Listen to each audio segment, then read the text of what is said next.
Welcome to another Down the Rabbit Hole video, kind of a special one here. I recently reached 2,000 subscribers. In fact, I'm a little bit over it right now. I'm going to credit maybe everybody being in quarantine, so they're watching a lot more YouTube than before, because I shot up. I gained something like 75 subscribers in just a couple weeks, and I'm very happy. This is great. I have now reached 2,000 subscribers. I think 2015, the last time I checked the numbers. So welcome and thank you very much to all these new people who joined in.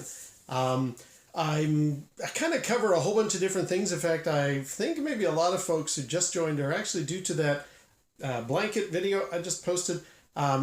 Just to let you know, I do a whole variety of different things on this channel, many of which are to do with video games. So I'm sorry if you joined me thinking there wasn't going to be too much video game talk. There will be. I'm guilty of that, like a lot of channels.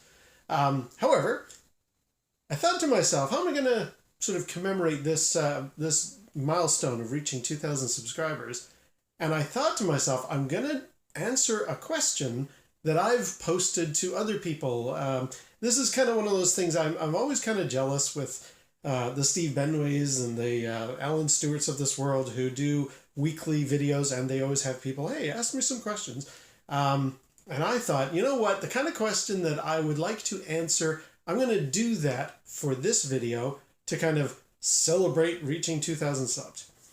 And the question from the thumbnail is, what was the very first video game you ever played? And it's interesting, it has a bit of a story to it, so that's what we're doing here. Now, I'm a kid of the 70s, so I was around when video games started.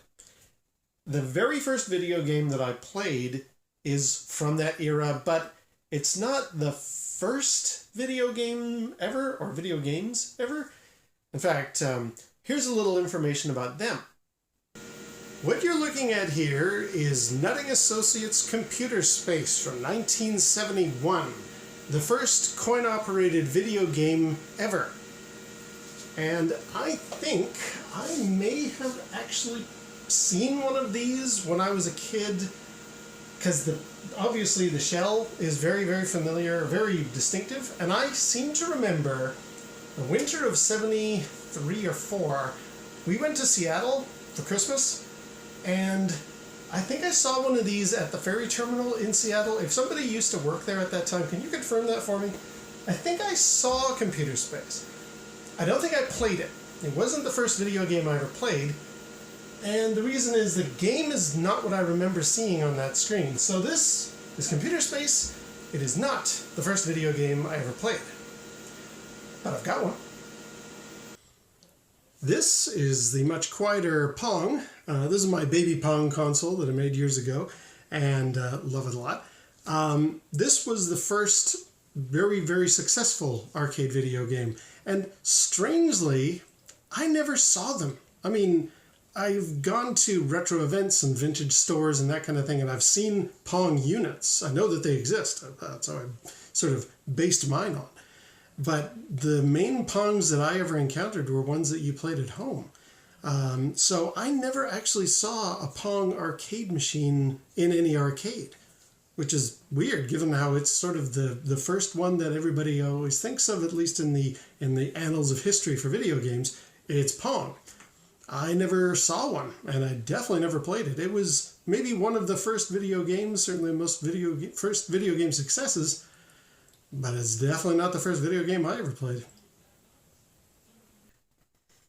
No, those are not the games that I played, and for the reasons that I just gave.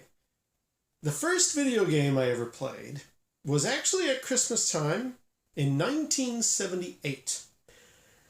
We have in Vancouver a famous, well, across Canada, there's the Hudson's Bay Company who do a lot of events, and back in the 70s, they always had downtown breakfast with Santa. You know, you could bring your kids and have pancakes, and they could sit on his lap, and they could do the whole, you know, talking with Santa, and I want to get this for Christmas sort of thing.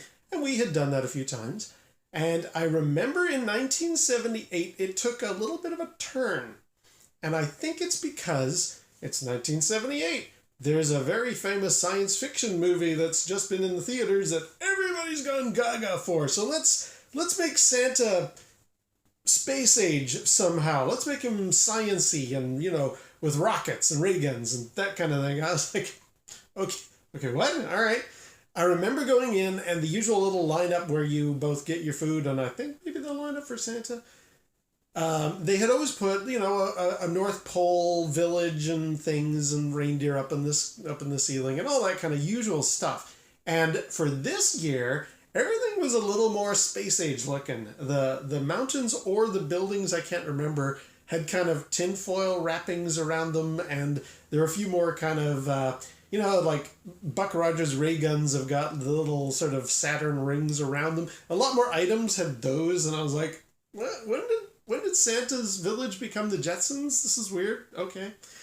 As you made your way along, I'll never forget, they had even done the proverbial getting some vacuum tube-ish type displays doing their thing, just to lead you in. And you're in like this little weird space chamber before you got to see Santa, where those displays were. And then there was somebody, of course, had an oscilloscope doing that, I think it's called a Lissajous curve.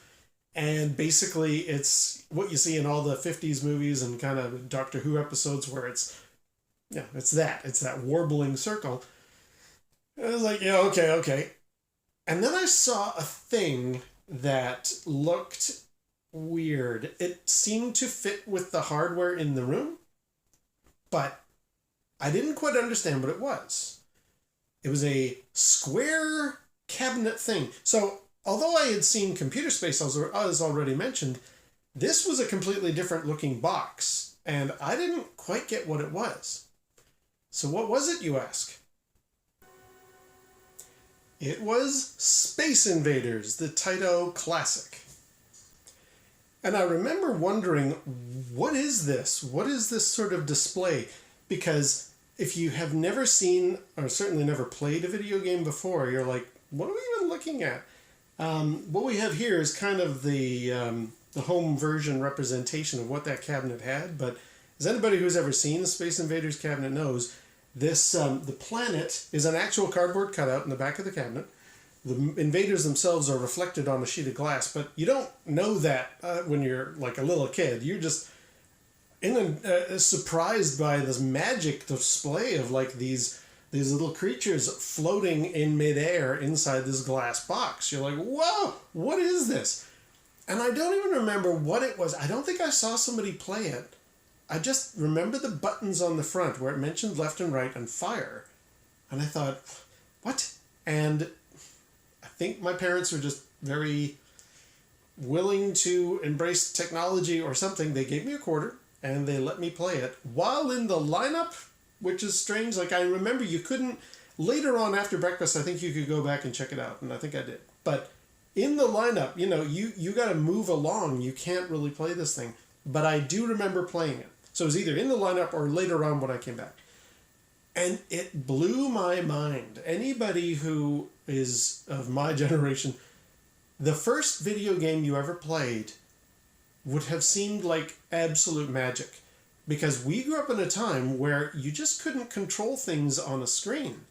There was a documentary I watched about the really early days of video games where Nolan Bushnell, I think it was some family or some kids or something like that, or maybe it was older, they approached him after displaying some of the different, maybe it was Tank or something like that, the early Atari titles, and they were amazed. They said to him, I don't understand, how did you get permission from the TV broadcasting channels to be able to let me to do this? Nobody could piece together the fact of what you're seeing on the screen is like local on the hardware you're standing in front of. We lived in a world where everything was broadcast to us from stations. So this didn't make any sense. How can I move something around on the TV screen, monitor, whatever you want to call it? And that was what I experienced when I played this. I was like, this is amazing. I am moving left and right, my little base at the bottom of the screen, and kudos to Taito for making Space Invaders being incredibly intuitive. With my Computer Space, that one is famous for being kind of a very cool and very complex game that came out years before this. but it was also not very successful because people just didn't grasp it. Luckily, Pong made a lot more sense to people, but as I said, I never really saw those. Space Invaders, for being my first experience, immediately it was obvious what I'm supposed to do, and the gameplay is very, very tight. The pace of the invaders, the music speeding up, totally worked. And as a result, like, this was the beginning of a thing. I started to see more of these cabinets, and now I understood what they were. And if I was lucky, maybe I was given a quarter, maybe even 2 quarters if I've been really good. So I could have 2 whole games of a video game, of an arcade machine. Whoa! Yeah, that's the world we lived in back then, kids. So I will always have a very soft spot for Space Invaders. It is my very first video game. I have it on multiple different formats. What you're looking at here, and I'll do a video about it as well, is the Game Boy cartridge plugged into a Super Game Boy into a Super NES. This allows you to play the arcade original. A lot of people have talked about that. It's pretty cool. But I have Space Invaders. I remember getting my very first Palm Pilot 15 years ago, and one of the games you could get for that was a Space Invaders-like clone where you use the left and right buttons and shoot.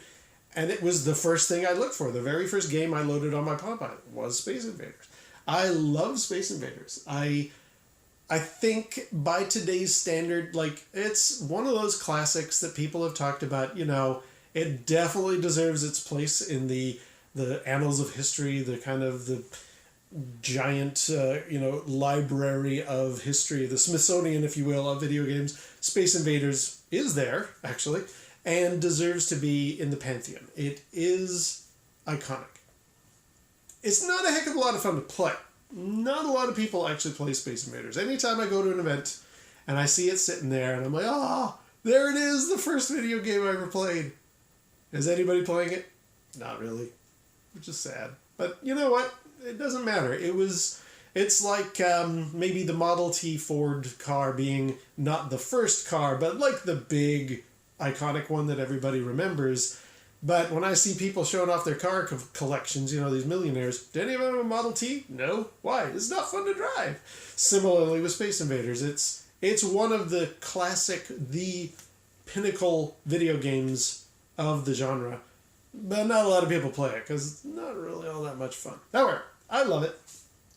And for my 2,000 subs, I just thought, yeah, let's talk about Space Invaders, the first game I ever played. So there you go. So, good news for those who came to my channel and are not into video games. I also sprinkle different stuff, and there's different stuff coming, so you'll be not too put off, I hope. However, thank you very much for subscribing. Thank you for watching, and until next time, we'll see you down the rabbit hole.